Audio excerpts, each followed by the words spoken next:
We're going to conclude this part of the course, or this series of video lectures, kind of summarizing where we are. We've seen the big picture. We have the continental rationalists, Descartes, Spinoza, Leibniz up in our left corner here. We then have our British empiricists, Locke, Berkeley, and Hume. The rationalists, we get to the external world, we justify our beliefs that there is an external world, ultimately based on reason. The empiricists, we can't get there by reason. The only thing that is a basis of any of our knowledge of the external world, anything having to do with experience, is experience itself, our sensations. And we saw, with regard to epistemology, theory of knowledge, Kant comes to synthesize these two views and tries to answer both sides and get the best of both worlds and answer the question.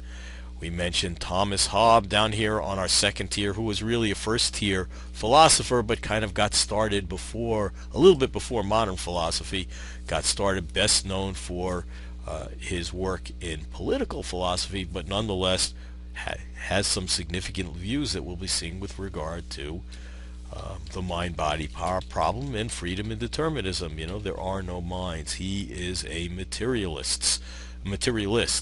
Thomas Reid, we see, answers the questions in theory of knowledge from a common sense view.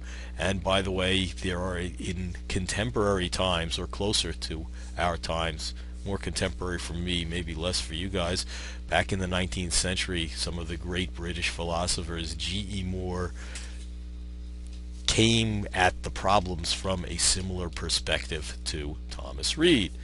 Now, in Descartes' time, we had Descartes, the intelligentsia in France, the philosophers in France, who were mainly theologians. I shouldn't say mainly, but were all theologians. I should say that a few of these guys held positions at the Sorbonne, which is France's equivalent of, let's say, Harvard or Princeton University. And finally, there was Blaise Pascal.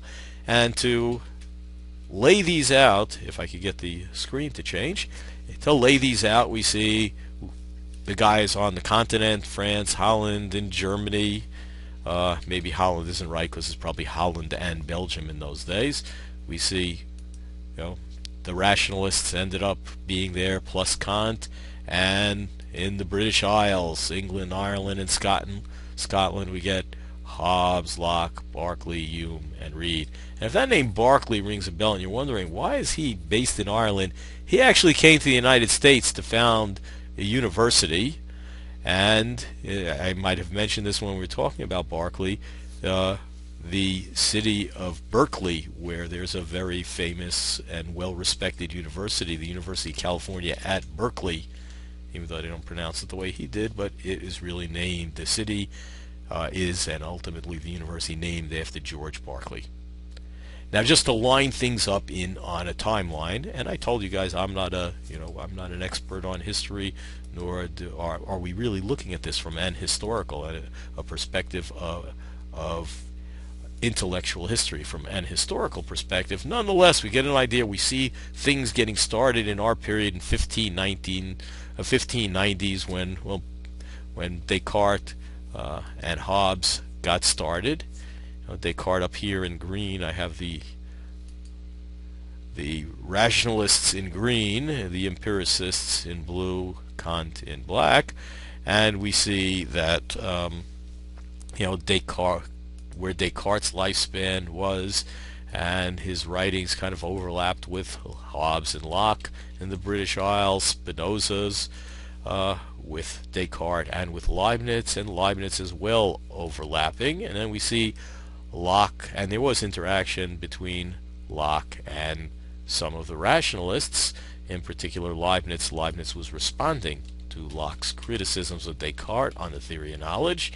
Later came Berkeley and Hume, and you see Hume and Berkeley both died about in the early 1770s, I think, which should put it in a frame of reference. That is, Berkeley and Hume Berkeley and Hume's lives ended at the beginning of the American Revolution, and we see Reed was there about the same time, Kant a little bit later.